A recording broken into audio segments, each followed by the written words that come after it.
Yes, welcome back to my channel. So जिन्हें जो chapter चल रहा था वो था अपना मैनेजमेंट ऑफ वर्किंग कैपिटल, जिसमें कि हमने स्टार्ट की थी unit number 1 introduction to working capital. तो आज अपन करने जा रहे हैं इसमें इलस्ट्रेशन नंबर 2। तो चलिए फटाफट से कॉपी और पेन निकालते हैं और इलस्ट्रेशन नंबर 2 को भी आसान बनाते हैं।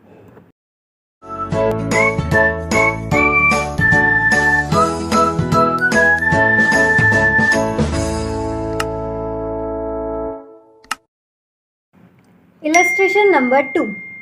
From the following information of XYZ Limited, you are required to calculate A. Net operating cycle period, and the second requirement, that is B. Number of operating cycles in a year. यानी कि इस question की दो requirement है, ए और B. ठीक है ना।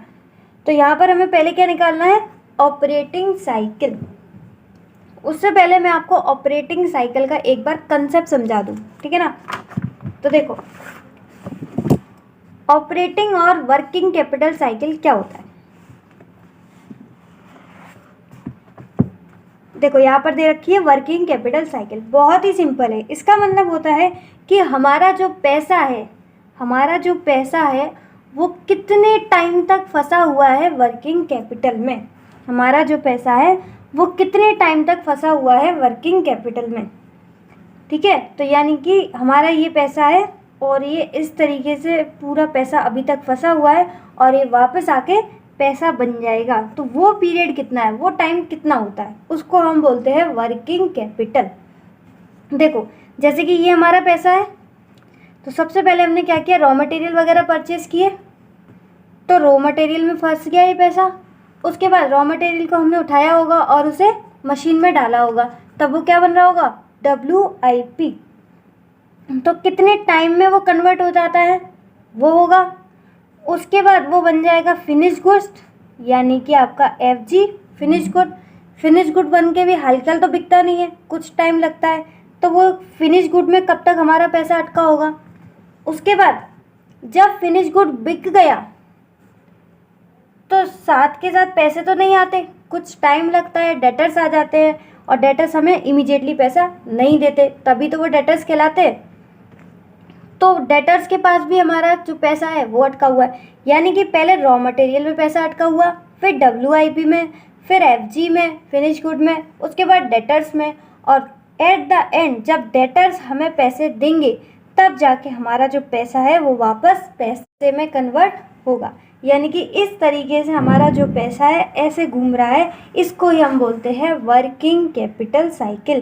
कि हमारा जो पैसा है वो घूम करके पैसा कितने दिनों में पैसा बनता है, उसको हम बोलते हैं वर्किंग कैपिटल साइकिल। ठीक है, समझ में आया ना। वर्किंग कैपिटल साइकिल का पूरा कंसेप्ट समझ में आया, किस तरीके से हमारा पैसा घूमकर पैसा बनता है। ठीक है ना। अब देखो इसको अगर सॉल्व करेंगे तो किस तरीके से करेंगे। सबसे पहले अपन एक स्टेटमेंट बनाएंगे, एस्टिमेशन ऑफ ऑपरेटिंग साइकिल। तो देखो सबसे पहले हमारा पैसा किस में फंसता है, रॉ मटेरियल में। तो पहला होगा हमारा रॉ मटेरियल होल्डिंग पीरियड, यानी कि रॉ मटेरियल में कितने टाइम तक हमारा पैसा फंसा रहा। तो रॉ मटेरियल आ जाएगा R। उसके बाद WIP कन्वर्जन पीरियड, यानी कि जो रॉ मटेरियल है वो WIP में जो कन्वर्ट होता है, ठीक है, उसमें कितना टाइम लगता है। तो WIP में कितना टाइम पैसा फंसा हुआ वो यहाँ पर आ जाएगा। उसके बाद FG होल्डिंग पीरियड, यानी कि हमारा जो सामान है वो बनकर तैयार है वो कितने टाइम तक हमारे पास रहा, हमारा FG में कितने टाइम तक पैसा फंसा रहा, वो आ जाएगा यहाँ पर। उसके बाद डेटर कलेक्शन पीरियड, यानी कि जो हमने सामान डेटर्स को बेचा है तो अभी तक हमारे पास पैसा नहीं आया है, तो डेटर्स में कितने टाइम बाद पैसा आएगा वो यहाँ पर आ जाएगा। ठीक है। तो अब तक के सारे जो है वो हमारे पैसे सब में अटके हुए हैं। ठीक है, हमारे पैसे सब में अटके हुए हैं। जैसे कि ये डेटर कलेक्शन पीरियड है, तो ये हमारा पैसा किसने अटकाया है, डेटर ने। साथ के साथ हम भी किसी का पैसा अटकाते हैं, वो कौन होता है, अपना क्रेडिटर। हमने क्रेडिटर को अब तक पैसे नहीं दिए, यानी कि हमने क्रेडिटर का पैसा अटकाया है, तो उसको हम यहाँ पर कर देंगे माइनस। अभी तक हम ऊपर प्लस क्या कर रहे थे, जिसमें हमारा पैसा अटका था, अब हम माइनस क्या कर रहे हैं, जिसमें हमने जिसका पैसा अटकाया है। ठीक है ना। इससे हमारी आ जाएगी नेट ऑपरेटिंग साइकिल। किस तरीके से आएगी? सबसे पहले R यानी कि रॉ मटेरियल में जो पैसा अटका है, W यानी कि WIP में जो पैसा अटका है, F मतलब जो FG फिनिश गुड में जो पैसा अटका है, D for debtor collection period जितना डेटर ने हमारा पैसा अटकाया है, माइनस C फॉर क्रेडिटर। तो क्रेडिटर का पैसा हमने जितने टाइम तक अटकाया है उसको हम कर देंगे माइनस। इससे आ जाएगी हमारी नेट ऑपरेटिंग साइकिल। क्लियर है यहाँ तक? Very good. अब देखो कभी कभी क्वेश्चन बहुत ही सीधा साधा होता है, उसमें डायरेक्ट आपको दे रखा होता है रॉ मटेरियल होल्डिंग पीरियड ये है, WIP कन्वर्जन पीरियड ये है, FG होल्डिंग पीरियड ये है, डेटर कलेक्शन पीरियड ये, क्रेडिटर पेमेंट पीरियड ये, यानी कि सब के सब आपको डेज जो है वो थाली में परोस कर दिए जाएंगे। आपको बस क्या करना है, सब चारों को प्लस करके और क्रेडिटर को माइनस कर देना है, आपकी आ जाएगी नेट ऑपरेटिंग साइकिल। लेकिन कभी कभी क्वेश्चन थोड़ा सा टेढ़ा हो जाता है, उसमें हमें रॉ मटेरियल होल्डिंग पीरियड हमें खुद निकालना पड़ता है। ठीक है, तो तब कैसे करेंगे वो देखो। तो सबसे पहले RM होल्डिंग पीरियड यानी कि रॉ मटेरियल होल्डिंग पीरियड को हम कैसे कैलकुलेट करेंगे अब वो देखना है। इसका सिंपल सा फॉर्मूला होता है average stock of raw material divided by raw material consume per day. ठीक है, यानी जो हमारा एवरेज स्टॉक है उसको हम किससे कर देंगे divide, raw material consume per day. अब raw material consume per day कैसे निकलता है, बहुत simple, raw material consume per day यानी कि एक दिन में रॉ मटेरियल कितना कंज्यूम हुआ। तो बहुत सिंपल है, हम क्या करेंगे, जितना रॉ मटेरियल पूरे ईयर में कंज्यूम हुआ है, raw material consume in a year, जितना भी रॉ मटेरियल ईयर में कंज्यूम हुआ है उसको हम डिवाइड कर देंगे 360 से, यानी कि पूरे साल में कितना कंज्यूम हुआ है और पूरे साल में कितने दिन होते हैं 360, तो उससे अपन डिवाइड कर देंगे तो हमें पता चल जाएगा कि एक दिन में रॉ मटेरियल कितना कंज्यूम हुआ है। ठीक है ना, तो या तो आप ये बड़ा वाला फॉर्मूला लिख सकते हो पूरा कि raw material consume in a year divide by 360, या डायरेक्ट यहाँ पर लिख सकते हो raw material consume per day. ठीक है ना, तो वहाँ पर वैसे भी एग्जाम में टाइम कम होता है तो हम डायरेक्ट क्या लिख देंगे, raw material consume per day. इसी तरीके से हम सारे के सारे क्वेश्चन सॉल्व करेंगे। ठीक है, उसी तरीके से अगर WIP कन्वर्जन पीरियड निकालना हो तो क्या करना है, यहाँ पर भी वही जैसे ऊपर लिखा था average stock of raw material upon raw material consume per day, उसी तरीके से यहाँ पर करेंगे average stock of WIP divide by cost of production. अब यहाँ पर अगर आप cost of production per day लेते हो तो डायरेक्ट ले लेना, लेकिन अगर आप पर डे नहीं लेते हो तो आपको क्या करना पड़ेगा, कॉस्ट ऑफ प्रोडक्शन जो पूरे साल का है डिवाइडेड बाय करना पड़ेगा 360, तो आपका पर डे का आ जाएगा। ठीक है, और देखो ये 360 ऊपर कैसे आ गया, बहुत सिंपल है। 360 अगर देखो यहाँ पर आप एज्यूम करो, यहाँ पे लिखा हुआ है डिवाइड बाय 360, तो 360 को अगर यहाँ ऊपर ले जाओगे तो वो कहाँ चला जाएगा, इनटू में, तो 360 ऐसे आ जाएगा। ठीक है, बहुत सिंपल मैथमेटिक्स है, अगर आपको नहीं आई तो कमेंट में मुझे बता देना। FG होल्डिंग पीरियड, अगेन पहले आ जाएगा आपका average stock of FG divided by cost of goods sold पर डे। अब हमने यहाँ पर क्या यूज़ किया है, पर डे, तो डायरेक्ट कर लो। अगर आप यहाँ पर पूरे साल का लेते हो तब क्या करेंगे, कॉस्ट ऑफ गुड्स सोल्ड पूरे साल का during the year divided by कर देंगे 360। ठीक है, और अगर डायरेक्ट करना हो तो 360 को ऊपर ले जाएंगे इंटू 360 कर देंगे। ठीक है, उसके बाद डेटर कलेक्शन पीरियड, तो इसमें भी सेम एवरेज डेटर्स ऊपर लेके जाएंगे और डिवाइड कर देंगे आपका नेट क्रेडिट सेल। डेटर है ना, और डेटर से किससे रिलेशन होता है, सेल से। सेल्स कौन सी वाली, कैश सेल नहीं, क्रेडिट सेल से होता है डेटर का रिलेशन। तो नीचे क्या लिखेंगे, नेट क्रेडिट सेल्स, और ये नेट क्रेडिट सेल पूरे साल की होगी इसलिए हम इसे डिवाइड कर देंगे किससे, 360 से, और ये 360 इफेक्टिवली आ कहाँ जाता है हमारा, इनटू में। सब में वही बात है, पांचों चीज़ों में वही बात है। क्रेडिटर पेमेंट पीरियड, अगेन यहाँ पर भी पहले अपन लिख लेंगे एवरेज डेटर्स और नीचे क्या आ जाएगा हमारा क्रेडिट परचेज, क्योंकि क्रेडिटर से रिलेटेड किसका होता है, परचेज का नहीं, क्रेडिट परचेज का। कैश परचेज का उससे कोई भी रिलेशन नहीं होता, क्रेडिटर का रिलेशन सिर्फ और सिर्फ क्रेडिट परचेज का होता है। अगेन यहाँ पर हम या तो क्या कर सकते हैं, डायरेक्ट पर डे के ले लेंगे, क्रेडिट परचेज पर डे, या फिर क्या कर सकते हैं, क्रेडिट परचेज जो पूरी साल की होगी डिवाइड बाय 360, और ये 360 इफेक्टिवली हमारा कहाँ जाएगा, ऊपर, तो इंटू 360 भी लिख सकते हैं। और ये आ गई हमारी ऑपरेटिंग साइकिल। ठीक है, तो अगर आपको ये कुछ भी अगर ऐसी चीज़ है जो नहीं दे रखी हो तो आप उसको इस तरीके से सॉल्व कर सकते हैं।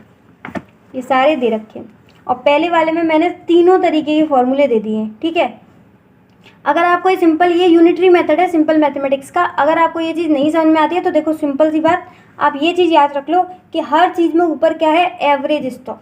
देखो RM होल्डिंग पीरियड तो RM का एवरेज स्टॉक, WIP है तो WIP का एवरेज स्टॉक, FG है तो average stock of FG, debtor है तो एवरेज डेटर, और क्रेडिटर है तो एवरेज क्रेडिटर। तो सब में ऊपर में क्या रखना है हमें, एवरेज, और नीचे क्या लिखना है हमें, पर डे वाला। ठीक है, उससे हमारे सारे जो हैं holding period, conversion period, holding period और आपका कलेक्शन पीरियड और पेमेंट पीरियड सारे के सारे आ जाएंगे। बस दो बातें याद रखनी है कि ऊपर हमें रखना है एवरेज जो भी हमें कैलकुलेट करना है, और नीचे हमें क्या करना है, पर डे की चीज़ लिख देनी है। ठीक है, कंसेप्ट अच्छे से समझ में आ गया। अब आ जाते हैं क्वेश्चन पर। तो देखो यहाँ पर भी हमें क्या कैलकुलेट करना था, इस क्वेश्चन की रिक्वायरमेंट थी नेट ऑपरेटिंग साइकिल। तो देखो सबसे पहले कॉपी पर लिख लेना, इलस्ट्रेशन नंबर 2, रिक्वायरमेंट पहली थी ये, calculation of net operating cycle period, किसका, XYZ लिमिटेड का। तो यहाँ पर स्टेटमेंट बन जाएगा सिंपल सा, पर्टिकुलर डेज, यहाँ पर ध्यान देना डेज लिखा है, अमाउंट नहीं। ठीक है ना, तो सबसे पहले रॉ मटेरियल में पैसा कितना फंसा हुआ है, WIP में कितना फंसा हुआ है, FG में कितना फंसा हुआ है, उसके बाद डेटर में, और लास्ट क्रेडिटर में, यानी कि हमने कितना किसका पैसा अटकाया हुआ है उसको हम कर देंगे माइनस, और आ जाएगा हमारा ऑपरेटिंग साइकिल पीरियड। तो सबसे पहले अपन क्या कैलकुलेट करते हैं, रॉ मटेरियल होल्डिंग पीरियड। इस क्वेश्चन में हमें raw material holding period direct नहीं दे रखा, तो हमको क्या करना पड़ेगा, उसे कैलकुलेट करना पड़ेगा। तो हमें कैलकुलेट क्या करना है, रॉ मटेरियल, तो ऊपर क्या ले लेंगे अपन, जो कैलकुलेट करना है उसी का एवरेज, यानी कि average stock of raw material, और नीचे पर डे का लिख देंगे। तो देखो average stock of raw material कितना दे रखा है यहाँ पर, 50,000। तो average stock of raw material आ गया आपका 50,000। ठीक है, और नीचे अपन को क्या करना है, raw material consume per day. तो पहले देखते हैं पूरे साल का कितना है, raw material inventory consume during the year, during the year मतलब पूरे साल रॉ मटेरियल कितना यूज़ हुआ है, 6 लाख। तो पूरे साल यूज़ हुआ है 6 लाख। तो 6 लाख को अगर मैं 360 से यानी कि पूरे साल के दिनों से डिवाइड कर दूं तो ये हमें आ जाएगा कि पूरे साल 6 लाख यूज़ हुआ है, और डिवाइड कर देंगे 360 से तो पता चल जाएगा एक दिन में कितना यूज़ हुआ है। तो पहले अपन निकाल लेते हैं पर डे वाला। तो 6 लाख पूरे साल कंज्यूम हुआ है रॉ मटेरियल, डिवाइड कर दो 360 से, ये पर डे का आ गया आपका 1666.66। ठीक है ना, अब कर देते हैं 50,000 डिवाइड बाई 1,666, ये आ गया 30 डेज। तो कितना आ गया हमारा पहले का आंसर, 30 डेज। ठीक है, डेज तो हमने ऊपर लिख ही रखा है, यहाँ पर आ गया 30। नेक्स्ट WIP कन्वर्जन पीरियड, यानी कि जो हमारा पैसा फंसा हुआ है वो WIP में कितने दिन तक फंसा हुआ है। तो हमें देखो कैलकुलेट क्या करना है, WIP, तो ऊपर हम क्या लिख देंगे, WIP का average, average stock of WIP divide by cost of production per day. तो एवरेज स्टॉक ऑफ WIP देखो कितना है, ये हमारा हो गया, ये हमारा हो गया एवरेज WIP, ये रहा 30,000 divide by cost of production per day. तो पहले देखते हैं पूरे साल का कितना है, WIP इन्वेंट्री ये रही, पूरे साल की है 5 लाख। तो पूरे साल की अगर 5 लाख है तो हम इसे डिवाइड कर देंगे पूरे साल के दिनों से, यानी कि 360 से, तो ये हमारा आ जाएगा पर डे। तो पूरे साल था WIP 5 लाख, डिवाइड कर दो 360, पर डे का आ गया ये आपका 1388.88 और ऊपर क्या है 30,000, तो 30,000 डिवाइड बाय 1388.88 ये आ गया 21.6। तो इफेक्टिवली अगर देखा जाए तो 22 डेज आ गए। नेक्स्ट, हमारा पैसा FG में कितना अटका हुआ है, FG होल्डिंग पीरियड। तो कैलकुलेट क्या करना है, FG, तो ऊपर क्या ले लेंगे, एवरेज किसका, FG का। तो एवरेज स्टॉक ऑफ FG और डिवाइड बाय जो भी पर डे का होगा। तो देखो average stock of FG, average finish goods stock held, ये आ गया 40,000। और पूरे साल का देखो, FG इन्वेंट्री पूरे साल की 8 लाख, 8 लाख पूरे साल की है, तो इसे डिवाइड कर देंगे 360 से, एक दिन की आ जाएगी। तो 8 लाख पूरे साल की डिवाइड कर दो 360 से, ये आ गया 2222.22 और एवरेज कितना था 40,000। 40,000 डिवाइड बाई 2222.22, ये आ गया 18 डेज। ठीक है। नेक्स्ट हमें चाहिए डेटर कलेक्शन पीरियड। तो ये आ गया average collection period from debtor collection period हमें वाह डायरेक्ट दे रखा है 45 डेज, तो हमें ऐसे कैलकुलेट करने की ज़रूरत नहीं है। क्रेडिटर पेमेंट पीरियड कितना दे रखा है 30 डेज, यानी कि हमने क्रेडिट का पैसा कितने टाइम तक अटकाया है, तो उसे हम कर देंगे less 30 days. Debtor collection period और क्रेडिट पेमेंट पीरियड हमें डायरेक्ट दे रखा था, इसलिए हमने लिख लिया। अगर नहीं भी दे रखा होता तब भी मैंने आपको समझा दिया कि आपको किस तरीके से कैलकुलेट करना है, ठीक है ना। तो अगर आपके क्वेश्चन में नहीं दे रखा हो एग्जाम में तो आप कैलकुलेट कर लेना आसानी से। बस जो भी आपको कैलकुलेट करना है उसका ऊपर आपको एवरेज लिख देना है और नीचे पर डे का, ठीक है ना। पर डे का नहीं लिखना चाहते हो तो नीचे पूरी साल का लिख दो और इंटू कर दो 360 से। अब हमारा ऑपरेटिंग साइकिल पीरियड बहुत आसानी से आ जाएगा। सबसे पहले अपन प्रेस करते हैं raw material holding period. Raw material में पैसा अटका हुआ है 30 दिन तक, WIP में अटका हुआ है 22 दिन तक, इसमें 18 दिन तक, प्लस हमारे डेटर ने हमारा पैसा कितने दिन तक अटकाया है 45, और हमने क्रेडिटर का कितने दिन तक अटकाया है 30 दिन तक, तो ये आ गया 85 डेज। तो हमारी वर्किंग कैपिटल साइकिल जो है वो कितनी आई है 85 डेज। तो ये क्वेश्चन की पहली रिक्वायरमेंट हमने फुलफिल कर दी। Next, number of operating cycles in a year.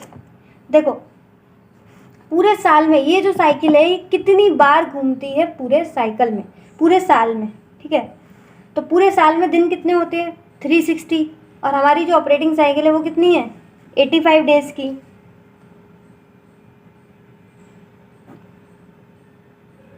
तो इससे पता चल जाएगा ये जो हमारी ऑपरेटिंग साइकिल है वो पूरे साल में कितनी बार घूमती है। तो 360 डिवाइड बाय 85, ये आ गया 4.23। तो इसका आंसर आ जाएगा आपका 4.23 टाइम्स, यानी कि पूरे साल में जो हमारी ऑपरेटिंग साइकिल है वो कितनी बार घूमती है 4.23 टाइम्स, ठीक है। ये दोनों रिक्वायरमेंट जो क्वेश्चन की थी वो हमने फुलफिल कर दी। उम्मीद है आपको दोनों की दोनों कंसेप्ट एकदम अच्छे से समझ में आया होगा वर्किंग कैपिटल साइकिल का, साथ के साथ प्रेजेंटेशन अच्छे से समझ में आई, किस तरीके से हमें प्रेजेंट करना है, किस तरीके से कैलकुलेट करना है।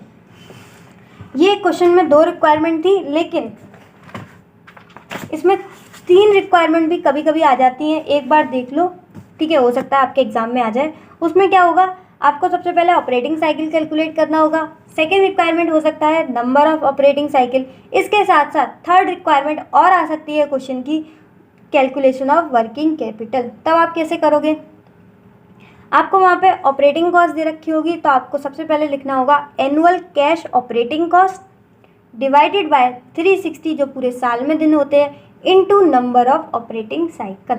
इस तरीके से आप कैलकुलेट करोगे तो वर्किंग कैपिटल आ जाएगी।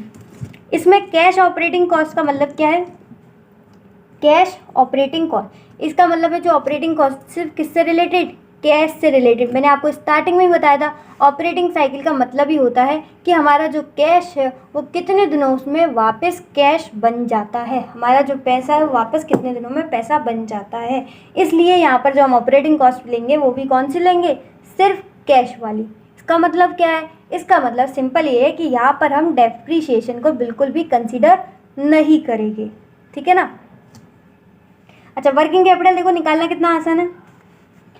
पूरे साल की कितनी है ऑपरेटिंग कॉस्ट, डिवाइड बाय 360, यानी कि एक दिन की हमें पता चल जाएगी इससे कि एक दिन की कितनी ऑपरेटिंग कॉस्ट है, उसको हम इंटू कर देंगे ऑपरेटिंग साइकिल से, तो हमारा आ जाएगा वर्किंग कैपिटल। यानी कि हमारे यहाँ पर जो, जैसे कि आपको हमारा जो क्वेश्चन था ना कि हमारी जो ऑपरेटिंग साइकिल है वो कितनी है, 85 डेज। अब 85 डेज में कितनी ऑपरेटिंग कॉस्ट होती है, यानी कि वर्किंग कैपिटल हमारी कितनी रहेगी, वो आपकी यहाँ से कैलकुलेट हो जाएगी, ठीक है। तो अगर आपकी क्वेश्चन में तीसरी रिक्वायरमेंट भी आ जाए वर्किंग कैपिटल, तो बिल्कुल भी घबराना मत, बस एनुअल कैश ऑपरेटिंग कॉस्ट लिख देना, पूरे साल की कॉस्ट कितनी है, डिवाइड बाय 360, यानी कि एक दिन की कितनी है, इनटू जो ऑपरेटिंग साइकिल आई है उससे इंटू कर दोगे तो पता चल जाएगा ये जो ऑपरेटिंग साइकिल है आपकी, ये जो 85 डेज़ हैं, इसमें आपकी कितनी ऑपरेटिंग कॉस्ट खर्च हो रही है, यानी कि आपकी कितनी वर्किंग कैपिटल है।